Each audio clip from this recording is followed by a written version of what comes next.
Boxing works best in small type towns because there's, in the bigger cities it kind of gets lost with all the other activities. Portland is and was the busiest fight town in the world in the 60s and 70s. And then it kind of died out and we kind of brought it back in the 90s.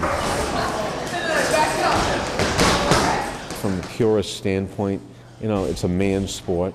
So I think there's the old way of thinking is that. And we, really kind of changed things. I'm a 5-time national champion, 1-time world champion, a 2-time captain of the U.S. boxing team. So that's a little intimidating, and I think just male, female, whatever it is, there's some hesitation to get in the ring with someone like that. She was right from day one. I could tell that she was a serious individual. And, and that's just it. That's what gets my attention, is someone that is serious. I grew up in a family where my father was very traditional, and women had their duties in the house and men had their duties working. So I grew up kind of a little hostile of that because that was never my mindset, and that's not really what I wanted to do. I started doing boxing because I couldn't find kickboxing schools in Maine when I moved here. My original goal was to have 10 amateur bouts, and I did that very quickly and won every single one of them. So it was pretty fun, and I was on a path to do something. When Lisa's training for a bout, she's doing everything. My only sparring partners are men. However, you cannot sanction a bout male and female, mixed gender. It has to always be female to female, male to male. But I find that when I get in the ring and box with men, it sort of builds you a better confidence that when you get in the ring with a woman, that no one's going to hit you as hard as Russell. It's kind of hard to, spar with a girl and everything, not to hit her too hard, but, sometimes you got to let her feel a little bit, just because she might fight someone that, has punching power or whatever. That's the thing, is I don't really change what we do here. This is a boxing workout. It's a boxing workout for a world champion or anyone. Same thing, boxing's boxing, whether you're a guy or girl. Boxing, for me, what I've realized over the years that I've been doing it, it's very much mental. And you have to have your mental game on and get in there, knowing how hard you train, know how much you put into it, and just really realize that you're in there to score points, you're in there, to achieve something, just like anything, and I don't get in there with the mindset that I'm going to take my opponent's head off, just I'm going to get in there and show my boxing skills.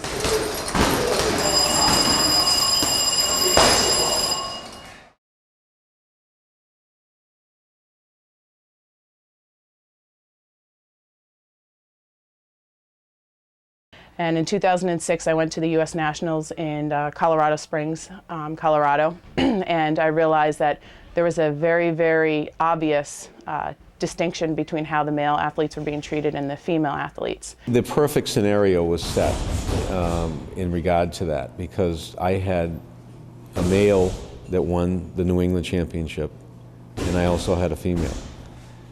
They were two different treatments altogether. We were all eating at like Ruby Tuesdays and eating at Applebee's, and and the male athletes were sitting in the state-of-the-art Olympic Training Center having food where all of your carbohydrates and proteins were all set out for you, and the big screen TVs, and we weren't even allowed to walk into that cafeteria, so we all felt it.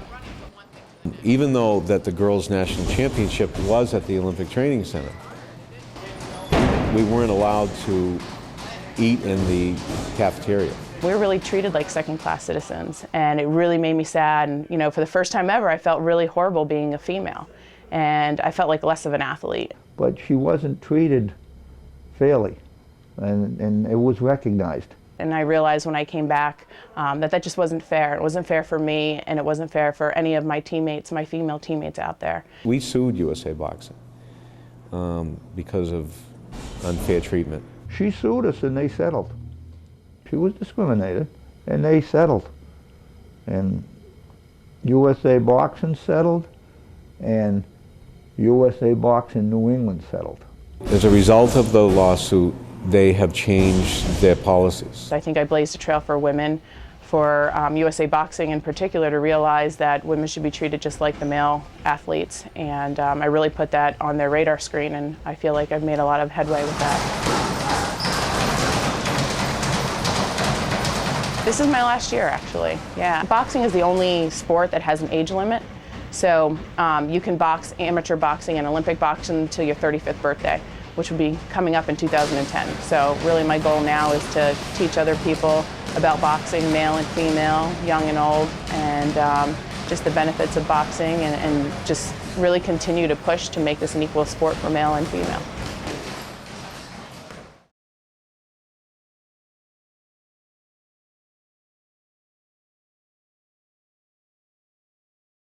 We have 3 girls that are currently in here that are boxing.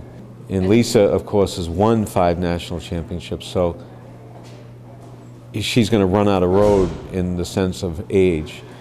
One's just started, Lindsay. I've been boxing here for a little bit over a year, and I boxed previously on and off at a different gym, but it's nothing like this gym, so I count it like a year and a half. It's a big goal to think about right now, but I think that being in the Olympics would be an amazing experience. The girls' work ethics are awesome, just really awesome. Liz is crazy. She really is. You know, I'd like to go further, as far as I can go. You know, that's my goal, to the top. Liz Letty was the first person I coached. She's number 5 in the country right now. It was a huge honor, really. Actually, you know, to me, it meant the world. It saved my life. You know, just having somebody let me do that. Really, one of our great success stories, Liz, because she comes from a really hard, tough background. It really gave me something to hang on to, and I was, you know, pretty desolate at that time in my life, so that's what I needed. You know, I had a lot of respect for boxing, so for boxing to accept me was huge. Was probably gonna get herself in a lot of trouble if she didn't find something to focus in like boxing. There's people that wouldn't recognize me for sure, and that's through learning the principles in boxing. You know, the integrity, trust, you know, respect, hard work, ethics. You know, and these are things that a family will teach you. You know, and they don't always get taught by immediate family. You know, sometimes we need a group that accepts us. That's what I want. I want them to give back, and hopefully we made a difference, and I hope that they make a difference as well. It's really inspirational to watch them, and they both work with me, and I spar with them, and it's really good. It's a great atmosphere. I do have a lot of women coming up and saying, "Wow, that's great what you do," you know, and I'd like to do that, and I hope that helps them, you know, maybe achieve a goal of their own. To this day, just even 2 weeks ago, I got a letter in the mail from a female athlete that sent me a thank you card and said, "Thank you for all that you've done for the sport. We really appreciate it." So it really makes me feel good when those sorts of things are still happening, you know, 3 years later.